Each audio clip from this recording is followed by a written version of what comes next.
Hello friends, कैसे हो आप सभी स्वस्थ मस्त जबरदस्त होंगे।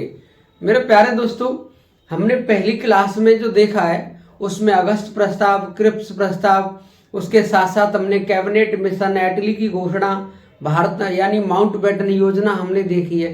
भारत की आज़ादी के साथ साथ भारत का विभाजन भी देखा है। तो मेरे प्यारे दोस्तों, हमने ऐसी संविधान सभा का गठन किया है जो वो संविधान का निर्माण करेगी। आज हम संविधान सभा की बैठकों से संबंधित उन प्रश्नों पर चर्चा करने वाले हैं जो पेपरों में आते हैं। तो मेरे प्यारे दोस्तों, हम संविधान सभा में बैठकों पर बात करेंगे, यानी बात करें हम संविधान का निर्माण, यानी अब किसका निर्माण होगा? संविधान का। यदि हम संविधान के निर्माण के बारे में बात करें तो संविधान सभा का यानी संविधान का निर्माण करने के लिए जो पहली बैठक होगी वो 9 दिसंबर 1946 ईस्वी को प्रथम बैठक हुई। प्रथम बैठक 9 दिसंबर 1946 को प्रथम बैठक हो रही है। ये प्रथम बैठक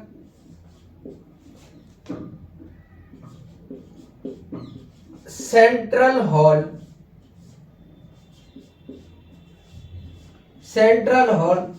कहां पर हुई थी? दिल्ली में, यानी दिल्ली में सेंट्रल हॉल में हुई थी। सेंट्रल हॉल बोले तो जो अभी पुरानी जो संसद भवन है उसका जो सेंट्रल हॉल है उसमें संविधान सभा की बैठक हुई थी, और ये संसद भवन तो दिल्ली में है। ये तो इस संसद के सेंट्रल हॉल में संविधान सभा की पहली बैठक हुई। इस 9 दिसंबर को इस पहली बैठक को जिसने बुलाया वो थे HBR अयंगर। HBR अयंगर, यानी HBR अयंगर इस समय संविधान सभा के ये सचिव हैं। यानी संविधान सभा का सचिव कौन था?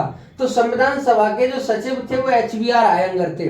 इन्होंने ही सभी संविधान सभा के सदस्यों के पास एक लेटर भेजा कि आप सभी 9 दिसंबर 1946 को संविधान का निर्माण करने के लिए आप दिल्ली के सेंट्रल हॉल में आइए। तो इन लोगों को दिल्ली में किसने बुलाया? तो जो संविधान सभा के महासचिव थे उन्होंने, जो HBR अयंगर है, इन्होंने इन सबको बुलाया। यदि हम बात करें इसी प्रथम बैठक में अस्थायी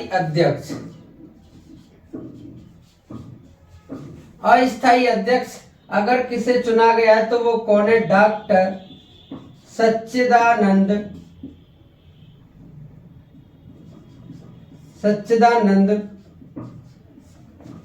सिन्हा,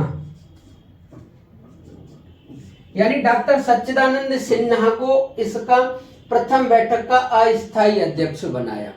अस्थायी अध्यक्ष हम वर्तमान में प्रोटेम स्पीकर कह सकते हैं। प्रोटेम स्पीकर, यानी संविधान सभा का प्रोटेम स्पीकर कौन था? तो संविधान सभा के प्रोटेम स्पीकर कौन थे? सच्चिदानंद सिन्हा। मेरे प्यारे दोस्तों, ये जो प्रोटेम स्पीकर है, इस शब्द का उल्लेख वर्तमान संविधान में कहीं भी नहीं दे रखा है। लेकिन हम वर्तमान की बात करें, जब नई लोकसभा गठित होके जाती है, नई लोकसभा के चुनाव होते हैं, जब ये जाती है, राष्ट्रपति इन सदस्यों को शपथ दिलाते हैं। तो राष्ट्रपति सभी व्यक्तियों को शपथ दिलाएंगे, ये कॉन्स्टिट्यूशन में लिखा हुआ है। लेकिन राष्ट्रपति क्या करते हैं कि राष्ट्रपति जितने भी सांसद जीत के आए हैं उनमें जो सबसे ज्यादा वरिष्ठ सांसद है, जो ज्यादा बार जीत चुका है, ज्यादा बार जीत के आया है, ऐसे व्यक्ति को प्रोटेम स्पीकर बना देते हैं और उसको शपथ दिला देते हैं। वो व्यक्ति सभी सांसदों को एक एक करके शपथ दिलाता है। तो सेम कंडीशन यहाँ पे हमने देखी है कि संविधान सभा की प्रथम बैठक में स्थायी अध्यक्ष अभी नहीं है, इनको केवल एक प्रोटेम स्पीकर के रूप में अध्यक्ष बना दिया है। जिस दिन स्थायी अध्यक्ष बनेंगे ये हट जाएंगे। तो मेरे प्यारे दोस्तों, यदि आपसे पूछे कि इनका नाम किसने दिया और ये ही अध्यक्ष क्यों बने, तो इनका नाम आचार्य जेवी कृपलानी, आचार्य जेवी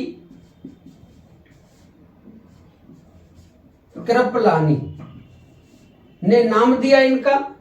और इनका नाम इसलिए दिया गया क्योंकि ये संविधान सभा में सबसे वरिष्ठ यानी बुजुर्ग व्यक्ति थे।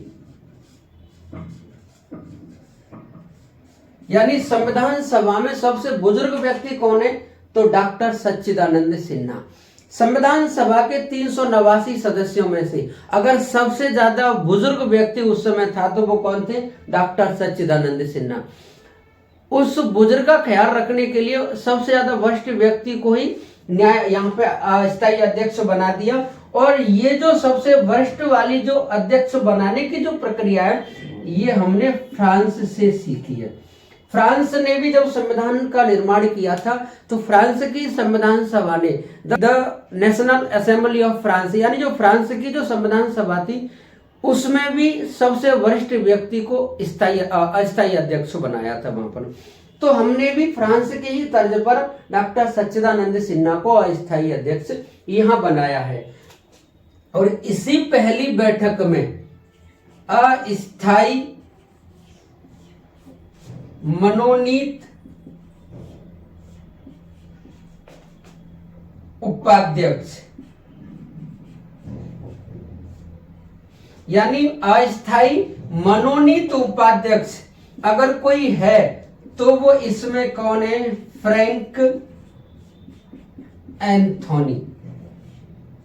तो जो पहली बैठक हो रही है 9 दिसंबर 1946 को, इस दिन अस्थायी अध्यक्ष बने और अस्थायी उपाध्यक्ष बने। जो अस्थायी अध्यक्ष बने वो डॉक्टर सच्चिदानंद सिन्हा है और जो अस्थायी उपाध्यक्ष बने और वो भी मनोनीत हुए हैं वो कौन है? Frank Anthony.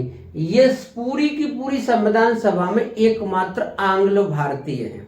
आंग्ल भारतीय है, इनको उपाध्यक्ष इधर बनाया गया है। मेरे प्यारे दोस्तों, यदि हम पहली बैठक की बात करें तो इस पहली बैठक में कितने सदस्यों ने भाग लिया? कभी भी क्वेश्चन पूछे तो आंसर होगा 207। जब 207 पहली बैठक में भाग ले रहे हैं तो बात जब ये आती है कि जब हमारे पास आंकड़ा 389 का है। कितने का आंकड़ा है? 389। यानी कैबिनेट मिशन योजना के अनुसार जब हमने 389 सदस्य चुने हैं, 389 सदस्य संविधान सभा के लिए हैं, तो पहली बैठक में 207 सदस्य आने का कारण क्या है? तो 207 सदस्य आने का कारण यही है कि जिस समय ये बैठक हो रही है 1946 की बात है, यहाँ पर जो मुस्लिम लीग है वो अलग देश की मांग कर रही है, अलग संविधान सभा की मांग कर रही है। और इसके साथ साथ यदि हम बात करें जो देशी रियासत से 93 सदस्य आए हैं वो अपना अभी भविष्य तय नहीं कर पा रहे हैं कि हमें किधर जाना है। तो इस पहली बैठक में देशी रियासत के व्यक्ति नहीं आए हैं, सदस्य नहीं आए हैं और मुस्लिम लीग के सदस्य नहीं आए। इन दोनों की नाराजगी के कारण पहली बैठक में केवल कितने सदस्य आए हैं? 207। और इन 207 में 9 महिला हैं। यानी संविधान सभा की पहली बैठक में कितनी महिलाओं ने भाग लिया? तो आंसर क्या होगा? 9 महिलाएं। कितने सदस्यों ने भाग लिया? 207 सदस्यों ने। मेरे प्यारे दोस्तों, ये क्वेश्चन पेपर में आते रहते हैं और इससे पहली बैठक से संबंधित क्वेश्चन ये बनता है कि इस पहली बैठक को शोक बैठक क्यों कहा जाता है? इस पहली बैठक को शोक बैठक क्यों कहा जाता है? तो शोक बैठक इसको इसलिए कहा जाता है कि संविधान सभा के एक सदस्य थे जिसका नाम था प्रसन्न देव रैनकूट। यानी सदस्य थे प्रसन्न देव रैकूट और प्रसन्न देव रैकूट का निधन हो गया था। यानी पहली बैठक वाले दिन ही प्रसन्न देव रैकूट का निधन हो गया। इनके निधन की वजह से ही पहली बैठक में शोक की लहर छा गई, मौन धारण किया गया पहली बैठक में। इसीलिए इस पहली बैठक को ही शोक बैठक कहा जाता है। तो मेरे प्यारे दोस्तों, क्वेश्चन अच्छा है कि पहली बैठक वाले दिन ही किस व्यक्ति का निधन हो गया था? तो आंसर है प्रसन्न देव रैकूट। जब इनका निधन हो गया तो इस 9 दिसंबर वाली बैठक से क्वेश्चन एक और आता है, इस पहली बैठक का बहिष्कार किसने किया? बहिष्कार यानी पहली बैठक का बहिष्कार किसने किया? तो आंसर है मुस्लिम लीग। मुस्लिम लीग। मुस्लिम लीग बहिष्कार क्यों कर रही है? आपको पता है कि ये अलग देश की मांग कर रही है, अपनी अलग संविधान सभा का निर्माण की बात कर रही है। जब ये अलग देश की मांग कर रही है और संविधान का निर्माण होना तय है, तो ये पहली बैठक में नहीं आई, इन्होंने पहली बैठक का बहिष्कार कर दिया। पेपर में कई बार क्वेश्चन आ चुका है कि पहली बैठक का बहिष्कार किसने किया? मुस्लिम लीग ने। जब मुस्लिम लीग बहिष्कार कर रही है और सदस्य कम आए हैं, तो इस पहली बैठक को देखते हुए ब्रिटेन के पूर्व प्रधानमंत्री विंस्टन चर्चिल कहते हैं कि संविधान सभा की पहली बैठक ऐसा लग रहा है कि जिसकी दुल्हन ही गायब है। दुल्हन ही गायब का मतलब है एक पहली बैठक ऐसा विवाह है कि जिसकी दुल्हन ही गायब है। दुल्हन मतलब मुस्लिम लीग गायब है। तो मेरे प्यारे दोस्तों, ये पहली बैठक है और पहली बैठक से क्वेश्चन ये वाले आते हैं। इनसे संबंधित यार यहाँ पे क्वेश्चन भी बनता है कि हमने तो कहीं गाइड में 211 सदस्य पढ़े हैं, तो बिल्कुल मेरे प्यारे दोस्तों बिल्कुल साफ कर दें। यदि हम बात करेंगे हमारी टोटल जो संविधान का निर्माण होगा उस समय तक, तो कितने अधिवेशन होंगे? अधिवेशन बोले हम, सत्र बोले या सेशन बोले? अधिवेशन बोले, सत्र बोले, सेशन बोले। यदि ये तीनों कहीं भी लिखे हैं तो आंसर आएगा 12। कुल कितने सत्र हुए? 12। कुल कितने अधिवेशन हुए? 12। कुल कितने सेशन? 12। यदि हम बात करेंगे कुल बैठक की, तो जो कुल बैठक होंगी वो कितनी बैठक है? 167 बैठक। तो मेरे प्यारे दोस्तों, ये जो बैठक हो रही है 167 बैठक है। अब बात ये आती है कि जो 12 अधिवेशन हुए हैं, जिसमें पहला अधिवेशन कब से कब तक चला है। यदि हम बात करें प्रथम सत्र की, जो प्रथम सत्र का जो टाइम है वो है 9 दिसंबर 1946 से लेकर के 23 दिसंबर 1946 तक। यानी पहला जो सत्र चला है 9 दिसंबर 1946 से लेकर के 23 दिसंबर 1946 तक। और इस वाले सत्र में बैठक यदि हम देखें कितनी हुई है, तो पहले सत्र में कितनी बैठक हुई है? 11। पहली बैठक 9 दिसंबर 1946 को हो रही है और पहले अधिवेशन में कुल कितनी बैठक हुई है? तो 11 बैठक हुई है। और क्वेश्चन यदि पूछे कि इस पूरे अधिवेशन में कितने सदस्यों ने भाग लिया, तो इस पूरे अधिवेशन में जो सदस्यों ने भाग लिया है वो कितने सदस्य हैं? 211। ये ही क्वेश्चन गाइडों में और ज्यादातर किताबों में मिलता है कि किसी किताब में तो हमने 211 सदस्य देखे हैं और किसी किताब में हमने, किसी गाइड में हमने 207 सदस्य देखे। मेरे प्यारे दोस्तों बिल्कुल साफ कर दे रहे हैं यहाँ पे कि अगर पूछ रहा है पेपर में कि पहली बैठक में संविधान सभा के कितने सदस्यों ने भाग लिया, तो आंसर 207। पहले अधिवेशन में कितने सदस्यों ने भाग लिया, तो आंसर 211। पहली बैठक कब हुई? 9 दिसंबर 1946 को। और पूछ रहा है कि पहला अधिवेशन कब से कब तक चला? 9 दिसंबर 1946 से लेकर के 23 दिसंबर 1946 तक। मेरे प्यारे दोस्तों, आप इसका स्क्रीनशॉट लो, इससे आगे की कहानी और बताते हैं। स्क्रीनशॉट ले लिया होगा। अब हम बात करने वाले हैं कि जो पहले अधिवेशन में जो 11 बैठक हुई है उनके बारे में। जो पहले बैठक यानी प्रथम अधिवेशन में जो 11 बैठक होंगी उनके बारे में हम बात करने वाले हैं। यानी पहला जो अधिवेशन है वो कब से कब तक है? तो पहला जो अधिवेशन है, प्रथम अधिवेशन, प्रथम अधिवेशन का जो टाइम है वो 9 दिसंबर से 9 दिसंबर 1946 से लेकर 23 दिसंबर 1946 तक।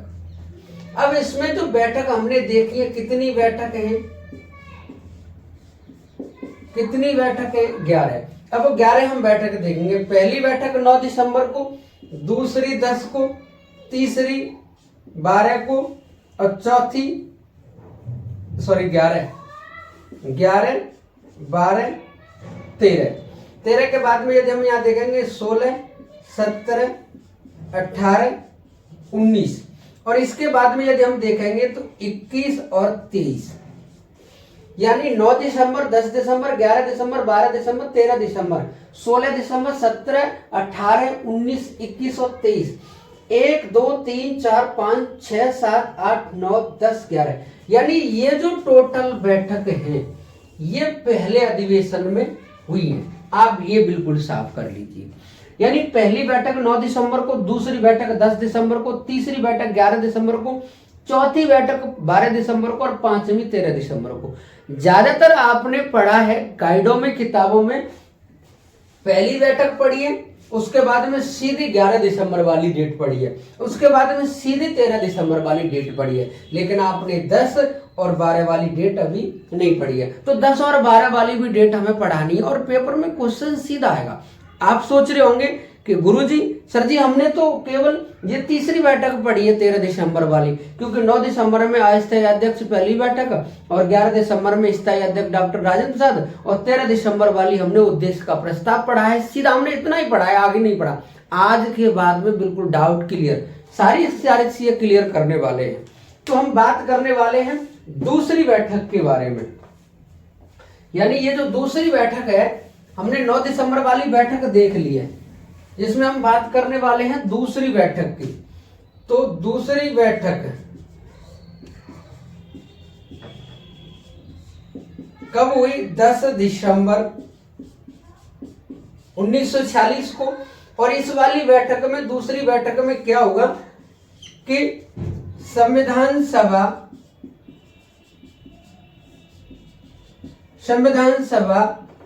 की प्रथम समिति, संविधान सभा की प्रथम समिति का निर्माण होगा। संविधान सभा की प्रथम समिति जिसे बोलते हैं नियम समिति। नियम समिति बनी और नियम समिति के जो अध्यक्ष बने वो थे डॉक्टर राजेंद्र प्रसाद। यह बात क्लियर कर लो। यानी जब समितियां आती हैं संविधान सभा की, तो जो नियम समिति का जो अध्यक्ष है वो कौन है? डॉक्टर राजेंद्र प्रसाद। ये नियम समिति कब बनी? 10 दिसंबर 1946 को। बिल्कुल क्लियर है। 11 दिसंबर नहीं पढ़ा, 10 दिसंबर वाली हमने दूसरी बैठक पढ़ी है। और इस दिन क्या हो रहा है? इस दिन संविधान सभा की पहली समिति बन रही है और उस समिति के अध्यक्ष बनना डॉक्टर राजेंद्र प्रसाद। समिति का नाम नियम समिति। और इस समिति में यदि कुल सदस्यों की बात करें तो इस समिति में जो कुल सदस्य हैं उनकी संख्या कितनी है? 15। बिल्कुल क्लियर है। और इसी समिति के समय संविधान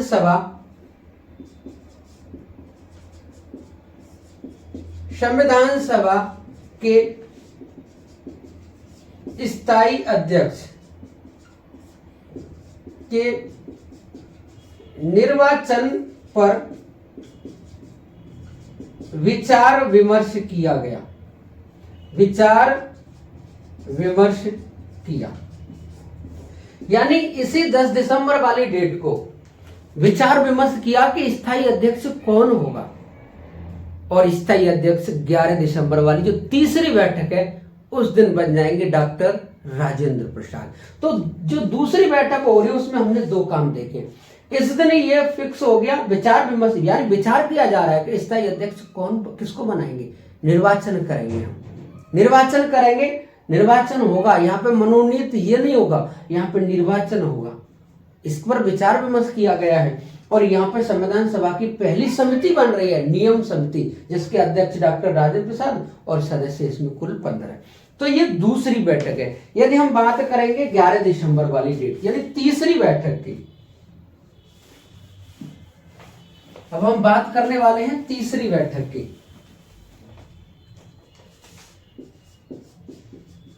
तीसरी बैठक, ये तीसरी बैठक कब हो रही है? 11 दिसंबर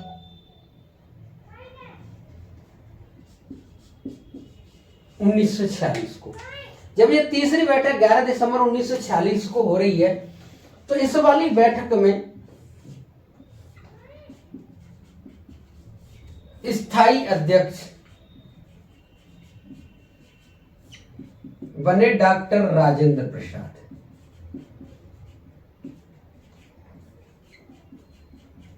स्थायी अध्यक्ष कौन बने? Doctor Rajendra Prasad. In doctor Rajendra Prasad के प्रस्तावक कौन थे? प्रस्ताव किसने दिया? तो वही आचार्य जे.बी. कृपलानी।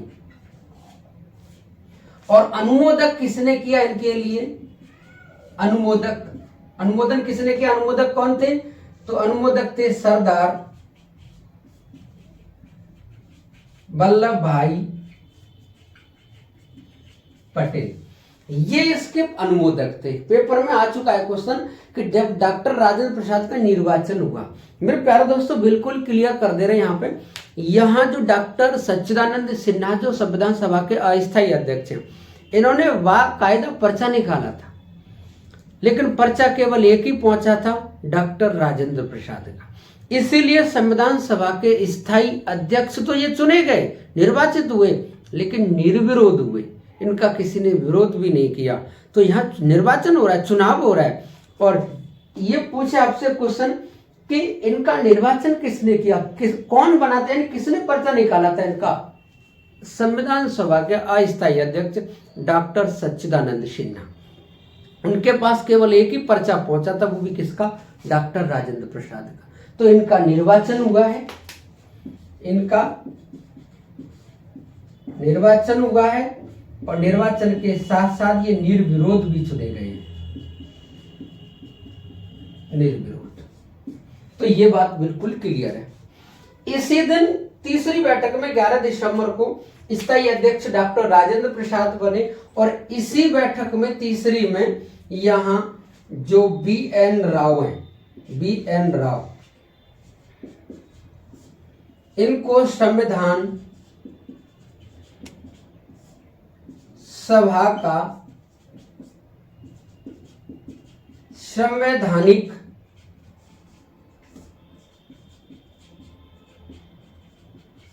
सलाहकार नियुक्त किया। यानी संविधान सभा का संवैधानिक सलाहकार किसे नियुक्त किया?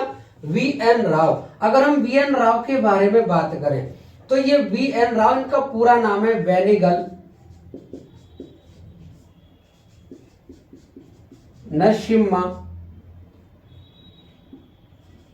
नरसिम्हा राव।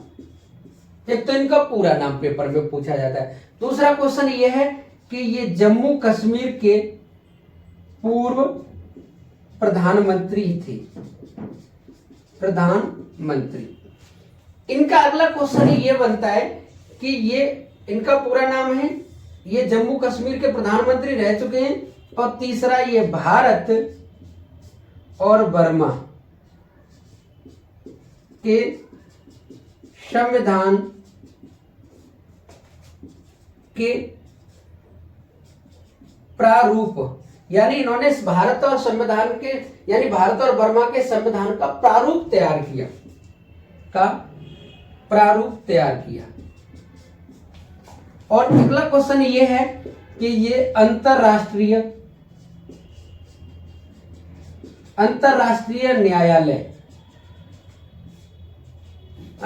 न्यायालय के प्रथम भारतीय न्यायाधीश थे। यानी ये जो बी.एन. राव हैं, इनसे जो क्वेश्चन पेपर में बनते हैं, पहला क्वेश्चन ये है कि बी.एन. राव संविधान सभा के संवैधानिक सलाहकार थे। ये किस दिन नियुक्त किए गए? तीसरी बैठक 11 दिसंबर 1946 को। इनका पूरा नाम बेनेगल नरसिम्हा राव। ये जम्मू कश्मीर के प्रधानमंत्री रह चुके हैं। भारत बर्मा के संविधान का इन्होंने प्रारूप तैयार किया है, और अंतरराष्ट्रीय न्यायालय है, जो पूरे विश्व का अंतरराष्ट्रीय न्यायालय है द हेग में, जो नीदरलैंड की राजधानी है, उसके भारत की ओर से यदि कोई व्यक्ति न्यायाधीश बना है तो वो कौन है? बी.एन. राव। अगर बी.एन. राव की अगर हम बात करें यहीं पे, तो ये तो प्रथम है। अगर हम बात करेंगे दूसरे कौन है, दूसरे का मतलब है अंतर्राष्ट्रीय न्यायालय में जो न्यायाधीश बने वो दूसरे कौन है, तो उनका नाम है आर.एस. पाठक। कौन है? आर.एस. पाठक। अगर हम तीसरे की बात करें, अब तक 4 रह चुके हैं, तो तीसरे की बात करेंगे तो उनका नाम है नागेंद्र सिंह। नागेंद्र सिंह। और यदि हम चौथे की बात करें तो चौथे दलवीर सिंह भंडारी। यानी चौथे कौन है? दलवीर सिंह भंडारी। तो वर्तमान में अंतर्राष्ट्रीय न्यायालय के 2024 की बात कर रहे हूं। वर्तमान 2024 में अंतर्राष्ट्रीय न्यायालय में अगर भारत की तरफ से कोई न्यायाधीश है तो वो दलवीर सिंह भंडारी है, राजस्थान के रहने वाले हैं। और ये भी बिल्कुल क्लियर कर लीजिए कि 9 वर्ष का कार्यकाल होता है अंतर्राष्ट्रीय न्यायालय में न्यायाधीश का। तो मेरे प्यारे दोस्तों, आप इसका स्क्रीनशॉट लीजिए, आगे की कहानियां भी आपको बताते हैं। अब हम बात करने वाले हैं इसकी चौथी बैठक की, यानी चौथी बैठक और 5वीं बैठक। चौथी बैठक में 14 दिसंबर का चौथी बैठक कब हो रही है? जो चौथी बैठक होगी, चौथी बैठक, ये चौथी बैठक 12 दिसंबर 1946 को हुई। यानी 12 दिसंबर 1946 को इसमें मेन क्या काम हुआ? इस बैठक में उद्देश्य प्रस्ताव, यानी जो उद्देश्य प्रस्ताव है उस उद्देश्य प्रस्ताव पर विचार विमर्श किया गया। विचार विमर्श किया गया इस बैठक में। और जो अगली बैठक है 5वीं बैठक वाले दिन कब हो रही है? ये 13 दिसंबर 1946 को। इस 5वीं बैठक में, और इस 5वीं बैठक में जवाहरलाल नेहरू ने, यानी पूरा लिख दे रहे हैं, जवाहरलाल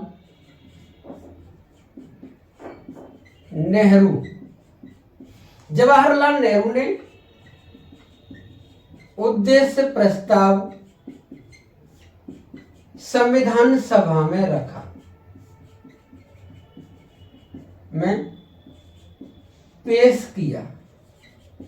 एक तो क्वेश्चन यही आता है कि उद्देश्य प्रस्ताव संविधान सभा की किस बैठक में रखा गया?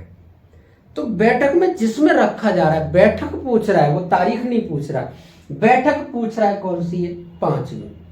कब रखा गया? 13 दिसंबर को रखा। किसने रखा? पंडित जवाहरलाल नेहरू ने रखा। उद्देश्य प्रस्ताव का आधार ही क्या है? वर्तमान प्रस्तावना का आधार ही उद्देश्य प्रस्ताव था। क्या ये पारित हुआ? ये पारित हुआ इस बैठक में? नहीं। पारित न होने के पीछे कारण यह है कि 1946 की 5वीं बैठक भले ही चल रही है, लेकिन मुस्लिम लीग नाराज है।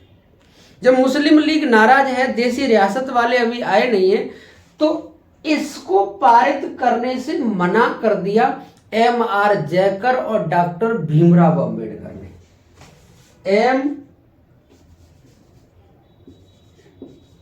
M.R. जयकर और डॉक्टर भीमराव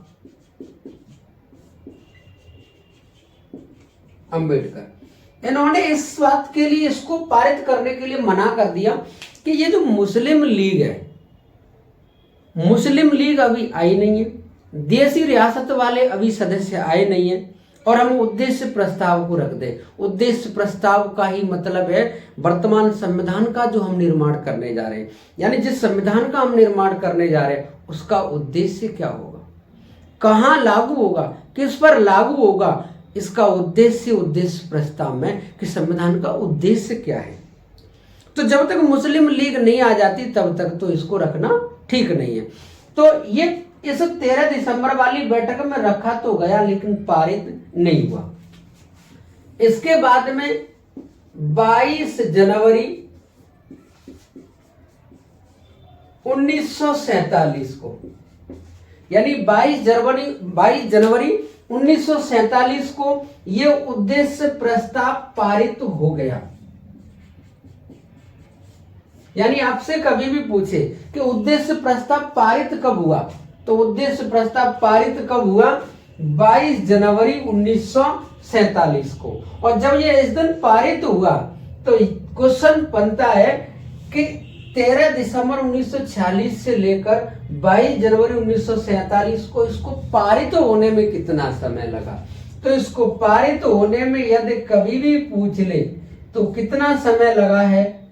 41 दिन। 41 दिन ये बात पारित हो रहा है, पास हो रहा है। तो 22 जनवरी 1947 को पेपर में क्वेश्चन क्या आते हैं कि उद्देश्य प्रस्ताव पर विचार कब किया गया? 12 दिसंबर को। अगला क्वेश्चन ये है कि उद्देश्य प्रस्ताव रखा कब गया? 13 दिसंबर को। उद्देश्य प्रस्ताव रखा किसने? पंडित जवाहरलाल नेहरू ने। उद्देश्य प्रस्ताव पारित हुआ या नहीं? नहीं हुआ।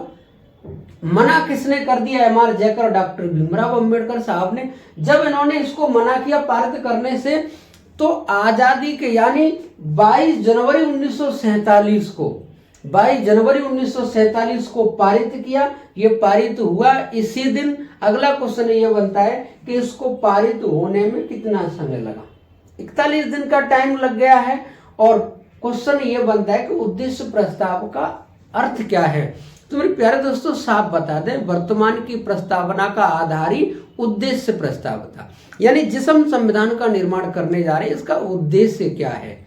तो मेरे प्यारे दोस्तों यह संविधान सभा की 5वीं बैठक है। अब हम बात करने वाले हैं देश की आजादी के बाद जो हमारे यहाँ पे सदस्य रह गए हैं 299।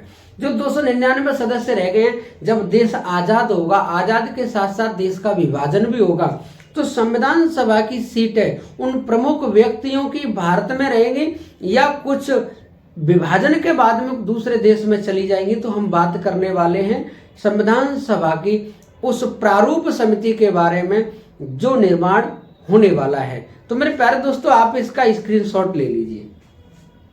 दोस्तों स्क्रीनशॉट तो ले लिया होगा। अब हम बात करने वाले हैं प्रारूप समिति की।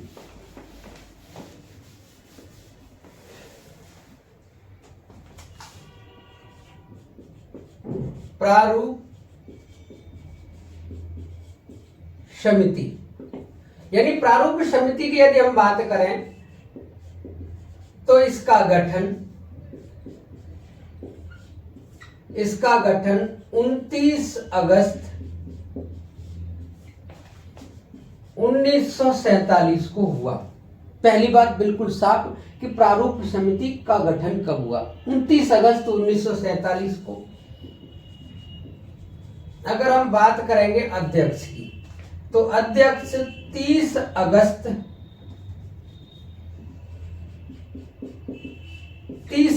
1947 को बनाया गया डॉक्टर भीमराव अंबेडकर को। डॉक्टर भीमराव अंबेडकर इसके अध्यक्ष बने। इस प्रारूप समिति से जो क्वेश्चन बनता है कि इसमें सदस्य कितने थे टोटल, तो कुल कितने सदस्य थे? 7 सदस्य थे। अब इन 7 सदस्यों से क्वेश्चन ये बनता है कि वो प्रारूप समिति में 7 सदस्य कौन से थे। क्वेश्चन 3 तरीके से बनता है कि प्रारूप समिति में कुल कितने सदस्य रह चुके हैं। तीनों ही क्वेश्चन हम देखने वाले हैं। एक क्वेश्चन ये कि प्रारूप समिति में कुल कितने सदस्य थे, तो आंसर 7। एक क्वेश्चन ये आता है कितने सदस्य रह चुके हैं, कुल कितने सदस्य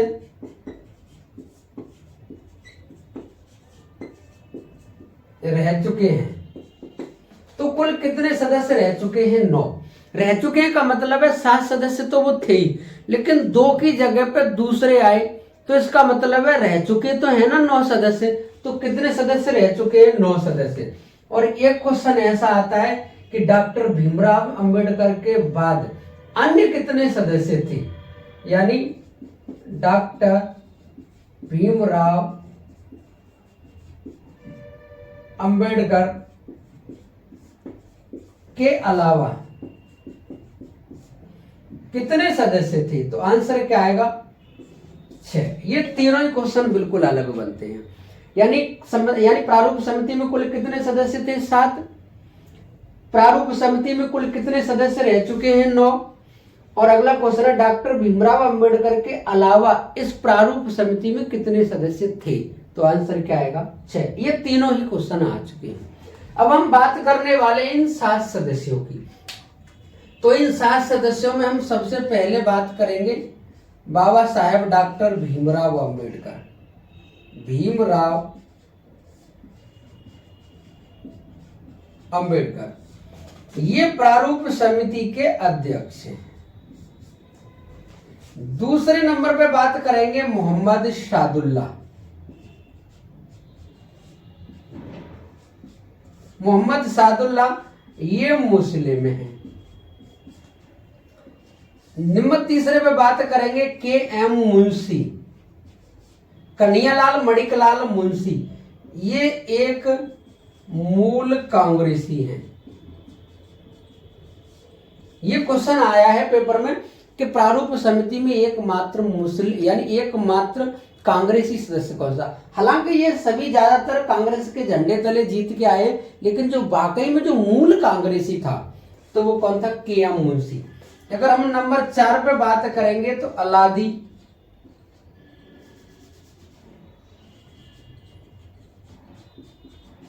अलादी कृष्णा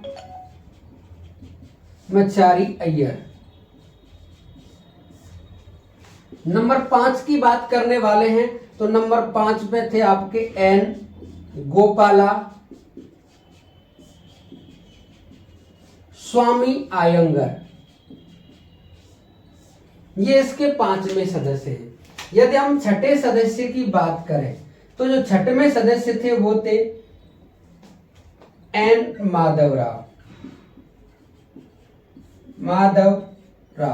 ये जो एन माधवराव हैं, बी.एल. मित्तल ने त्याग पत्र दे दिया था, इसके स्थान पर ही आए थे।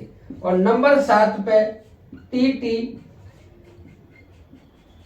कृष्णामाचारी। टी.टी. कृष्णामाचारी ये आए थे आपके डी.पी.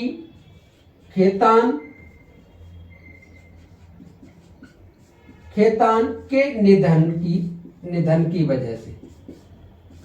तो किसके स्थान पर कौन आया है, ये भी प्रारूप समिति के क्वेश्चन बनते हैं। तो मेरे प्यारे दोस्तों, ये प्रारूप समिति से क्वेश्चन है सदस्य अध्यक्ष कितने सदस्य, कुल कितने सदस्य रह चुके हैं, अन्य कितने सदस्य थे। तो प्रारूप समिति से आप मेरे प्यारे दोस्तों, हाँ, प्रारूप समिति से क्वेश्चन और अच्छा बढ़िया है। प्रारूप समिति से क्वेश्चन ये है कि इस प्रारूप समिति का प्रस्ताव किसने दिया था। प्रस्ताव किसने दिया, तो आंसर है सत्यनारायण सिन्हा। सत्यनारायण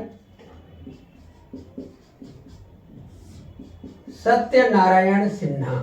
तो कभी भी पूछ ले प्रारूप समिति का प्रस्ताव किसने दिया था कि प्रारूप समिति होनी चाहिए, तो मेरे प्यारे दोस्तों आंसर क्या होगा, सत्यनारायण सिन्हा। आप इसका स्क्रीनशॉट ले लें, आगे की हम बात करने वाले हैं। स्क्रीनशॉट ले लिया होगा। अब हम बात करने वाले हैं संविधान सभा के उन 3 वाचनों के बारे में जो पेपर में आते हैं, पेपर में पूछे जाते हैं। संविधान सभा के वाचन। तो संविधान सभा के कितने वाचन हुए, 3। अगर हम 3 वाचन की बात करें, प्रथम वाचन, द्वितीय वाचन और तृतीय वाचन। यदि हम तीनों वाचनों की बात करें तो पहला जो वाचन है वो 4 नवंबर 1948 से लेकर 9 नवंबर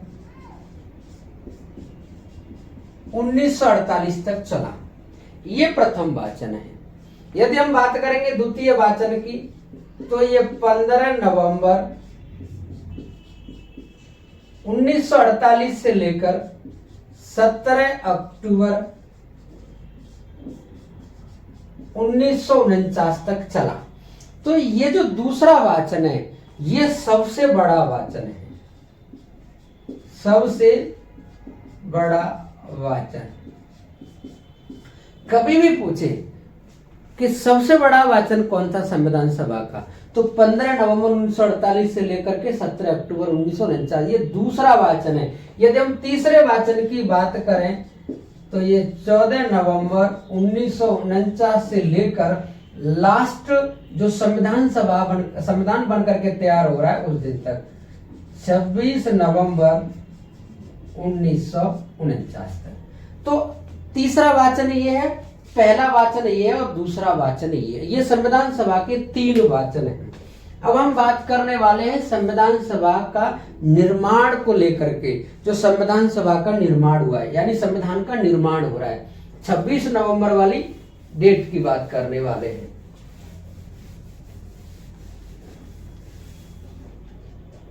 यानी 26 नवंबर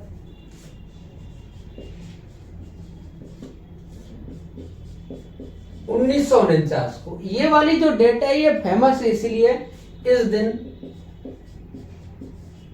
संविधान बनकर तैयार हुआ। संविधान बनकर तैयार हुआ, अंगीकृत हुआ। अंगीकृत का मतलब है स्वीकार किया गया। इस दिन संविधान अंगीकृत हुआ, स्वीकार किया गया। और इस वाली बैठक में अगर पूछे ये कब स्वीकार किया गया, तो मिति मार्गशीर्ष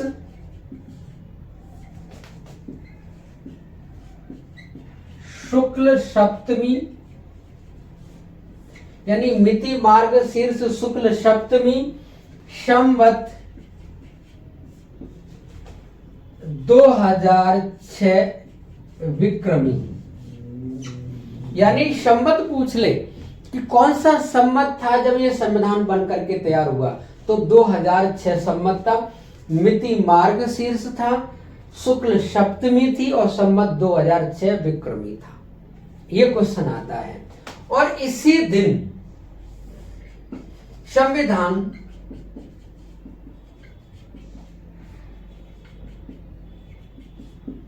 आंशिक रूप से लागू हुआ। आंशिक रूप से लागू का मतलब है इस दिन 16 अनुच्छेद हमने लागू कर दिए। इस दिन 16 अनुच्छेद जो लागू किए गए हैं उनके बारे में यदि हम बात करें तो उनमें एक है 5, 6, 7, 8, 9। ये वो आर्टिकल है जो नागरिकता से संबंधित है। एक आर्टिकल 60 जो राष्ट्रपति की शपथ से संबंधित है। यदि हम बात करें कि 60 और उसके बाद में 324 चुनाव आयोग से, 366, 367 ये भी आर्टिकल लागू हो गए। और 367 के बाद 379, 380, 388, 391, 392, 393 और 394 खुद। तो ये वो आर्टिकल है जो 26 नवंबर 1949 को ही लागू कर दिए थे। तो ये जो आर्टिकल लागू किए जिनमें 1, 2, 3, 4, 5, 6, 7, 8, 9, 10, 11, 12, 13, 14, 15, 16 ये 394 जो आर्टिकल है, इस दिन आंशिक रूप से कितने आर्टिकल लागू कर दिए, यानी आंशिक रूप से संविधान लागू हो रहा है जिसमें कितने आर्टिकल लागू किए गए, 16 आर्टिकल। और इन 394 में लिखा हुआ है कि आज हम 16 आर्टिकल लागू कर दे रहे हैं, बाकी के आर्टिकल 26 जनवरी 1950 को लागू करेंगे। यानी जिस दिन संविधान पूरी तरह से लागू होगा, पूर्ण रूप से लागू होगा, हम उस दिन बाकी के अनुच्छेदों को लागू करेंगे। ये कहाँ लिखा हुआ था, आर्टिकल 394 में। तो मेरे प्यारे दोस्तों, जिस दिन संविधान बन करके तैयार हो रहा है उसी दिन संविधान लागू क्यों नहीं किया जा रहा है? तो लागू न किए जाने के पीछे कारण ये है कि 1929 में अंतिम दिनों में एक कांग्रेस का अधिवेशन हुआ 1929 में दिसंबर में लाहौर में। तो उसी समय अध्यक्ष थे पंडित जवाहरलाल नेहरू थे।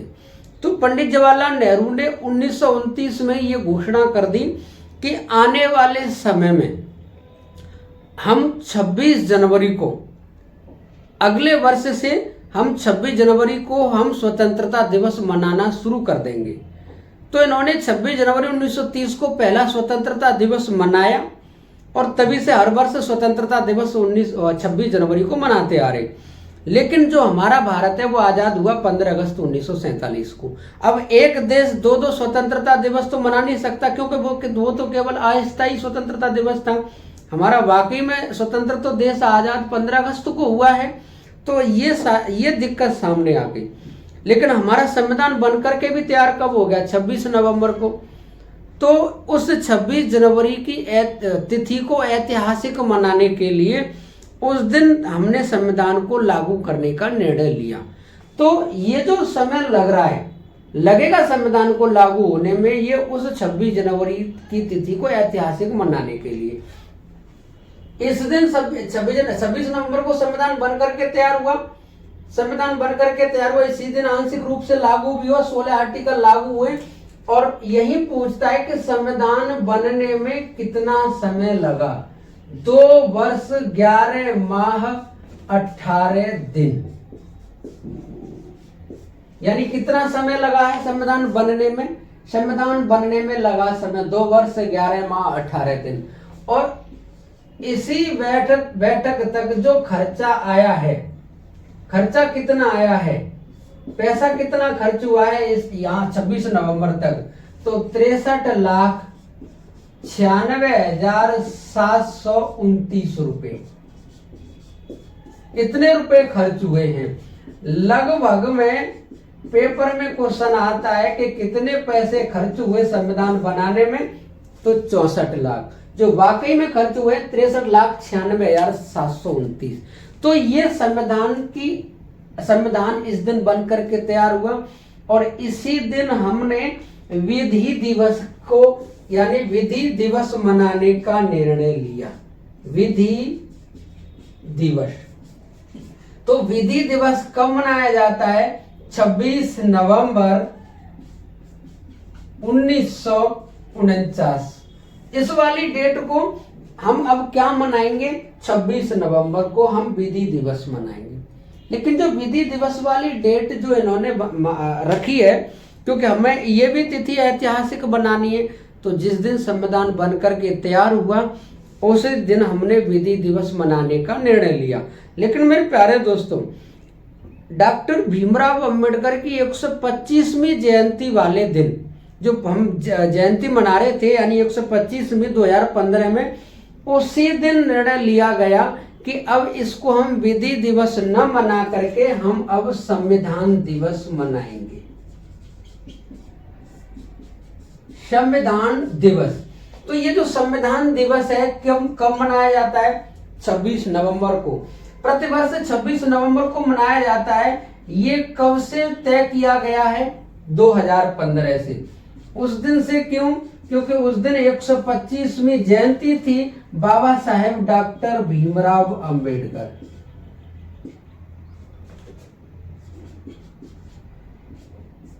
भीमराव अंबेडकर।